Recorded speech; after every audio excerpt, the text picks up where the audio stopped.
ಎಲ್ಲರಿಗೂ ನಮಸ್ಕಾರ. ಬ್ಯಾಚುಲರ್ಸ್ ಅಡುಗೆ ಕಾರ್ಯಕ್ರಮಕ್ಕೆ ತಮ್ಮೆಲ್ಲರಿಗೂ ಕೂಡ ಸ್ವಾಗತ. ಸ್ನೇಹಿತರೆ, ಇವತ್ತೊಂದು ಫ್ಯಾಂಟಾಸ್ಟಿಕ್ ಆದಂತಹ ಸಂಜೆಯ ಸ್ನ್ಯಾಕ್ಸನ್ನು ತೊಗೊಂಡು ಬಂದಿದ್ದೀನಿ.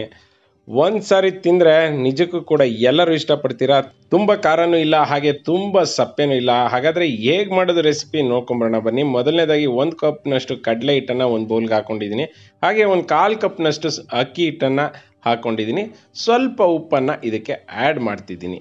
ಹಾಗೆ ಅರ್ಧ ಟೀ ಸ್ಪೂನಷ್ಟು ಜೀರಾ ಪುಡಿ, ಹಾಗೆ 1 ಟೇಬಲ್ ಸ್ಪೂನಷ್ಟು ಕೆಂಪು ಮೆಣಸಿನಕಾಯಿಯ ಪುಡಿಯನ್ನು ಹಾಕ್ಕೊಳ್ಳೋಣ. ನಿಮ್ಗೆ ಮೆಣಸಿನಕಾಯಿ ಖಾರ ಜಾಸ್ತಿ ಬೇಕಂದರೆ ಇನ್ನೂ ಸ್ವಲ್ಪ ಜಾಸ್ತಿ ಹಾಕೋಬೋದು.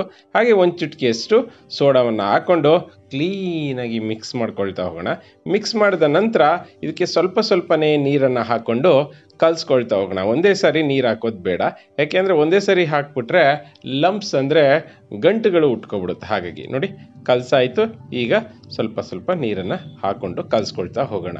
ಸೊ ಹೀಗೆ ಕಲಿಸೋದ್ರಿಂದ ಏನಾಗುತ್ತೆ ಅಂತ ಹೇಳಿದ್ರೆ, ಆನಂತರ ಮತ್ತೆ ನೆನಪಲ್ಲಿರಲಿ, ಈ ಒಂದು ನೀರನ್ನು ಹಾಕಿ ತುಂಬ ಚೆನ್ನಾಗಿ ಕಲಸಿದ ನಂತರ ಅದು ತುಂಬ ಗಟ್ಟಿಯಾಗಿದೆ ಅಂದ್ಬಿಟ್ಟು ಹಾಗೆ ಇನ್ನೊಂಚೂರು ನೀರು ಹಾಕ್ಕೊಳ್ಳೋದಕ್ಕೆ ಹೋಗಬೇಡಿ.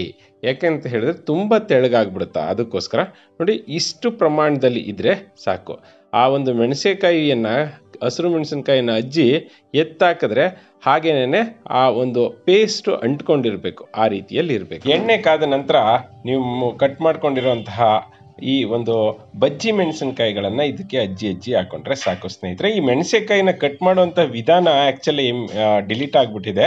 ಏನಂದರೆ, ಮೆಣಸಿನಕಾಯಿಗಳನ್ನು ಉದ್ದುದ್ದಾಗಿ ಕಟ್ ಮಾಡಿದ ನಂತರ ಅದರೊಳಗಡೆ ಇರುವಂತಹ ಬೀಜಗಳನ್ನು ಆದಷ್ಟು ಆಚೆ ಕಡೆ ತೆಗೆದುಬಿಡಿ. ಹಾಗೆ ತೆಗಿಯೋದ್ರಿಂದ ಖಾರದ ಪ್ರಮಾಣ ಕಡಿಮೆ ಆಗುತ್ತೆ. ಇಲ್ಲದಿದ್ದರೆ ಸ್ವಲ್ಪ ಜಾಸ್ತಿ ಖಾರ ಇರುತ್ತೆ.